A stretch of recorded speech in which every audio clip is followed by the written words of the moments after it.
Hey Gemini, welcome to Peaches by Starlight Tarot. I'm Eleanor and I'm hopping on here with your monthly reading. Please share the love by hitting the like button when you hear something that you may use, and there'll be a little something for everyone, but not all of it will be for you. It's all right. That's how general readings tend to be. So your mandala circle is the rose, and your spirit messages card says forgiveness. Holding on to resentment and anger is preventing or even suffocating your spiritual growth. Resentment is one of the strongest and most damaging of human emotions. The act of forgiveness in its own right is equally incredibly powerful, and it has the capacity to heal and transform. Okay, and in your tarot, you have the Eight of Swords, you have the Devil, and Temperance in reverse. All right. Okay, all lined up, kind of. All right. Anyway, so I'm getting a lot of feeling and imagery, and I want to talk about that just intuitive guidance from the spread as a whole. I'm not sure how much of it I'm going to break down individually. We'll see. But I feel something very warm and inviting and something that you've always wanted, or like a former feeling of safety or hope or love, solidity, belonging, luxury, something you're trying to recapture like that has that warm, fuzzy feeling to it. And it's out there calling you with everything that like shops do: scents, ambient temperature and light, soft fabrics, laughing people, comfort, food, and whatever comfort means, whatever it is for you that signifies the good life, or at least a better life. And it's either, here's the thing about it, it's either behind glass or just out of reach, and you're anchored or pinned in place. And through strength, like in Goonies when Sloth, he's wanting that baby Ruth that fell on the floor so bad that he pulls the chains out of the wall. Or like if you've ever seen Divergent, Triss in the Dauntless simulation, she's in that box of water and she says this isn't real, and she gently taps it and then she's free. That's how much it is in your control to free yourself and move towards this vignette, which is very real. This is not an illusion. It's out there for you to grab, but it doesn't mean it's easy. You will have to dig deep to unleash yourself.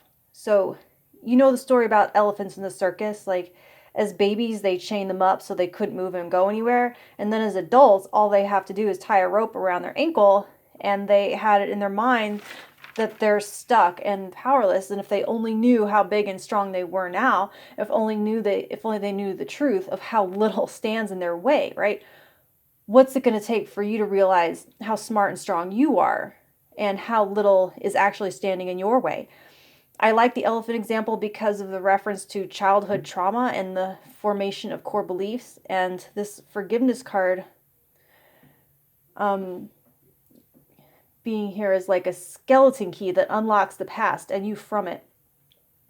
So where I'm getting all of this, maybe I'll go ahead and break it down. The rose, it's like the carrot, eternal love, soulful energy, and angel communication through scent, it says in the guide. So side note, pay attention to olfactory synchronicities to clue you into that memory file you need to open up. Like, where does that scent take you back to? Forgiveness, obvious. Eight of Swords, being trapped literally by nothing but your own thoughts. The Devil, self-doubt, exploitable weakness. Reverse Temperance, imbalance. The Butterfly, halfway to freedom, getting stuck in the last push. Extrication or dissolution of toxic or appearance-based bonds.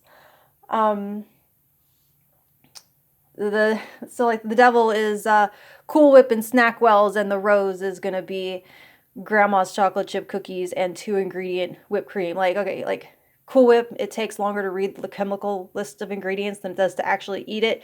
Whipped cream, cream and sugar, it's the good stuff. It's the real stuff, the real deal. No more fake crap.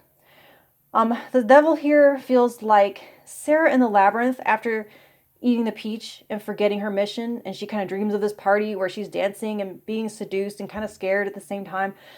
That feels like the Hall of Mirrors, created by resentment, dreams of revenge, or looking backward instead of forward. There's a need here to snap out of it and look forward at what's real, not the crystal ball that the Goblin King keeps offering her. You're not going to get even or get closure, maybe. All you can do is say, that ahead of me, that's mine, I want it, I'm moving towards it, and merging my path with it. and leaving that BS to its own path off of whatever cliff it's headed towards. It's not my problem anymore. Say that. It's not my problem anymore. Say it again. It's not my problem anymore.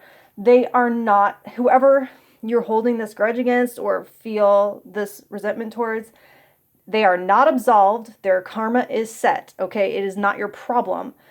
But you can divest your power anytime you want to. You're not giving anyone access to you by forgiving them.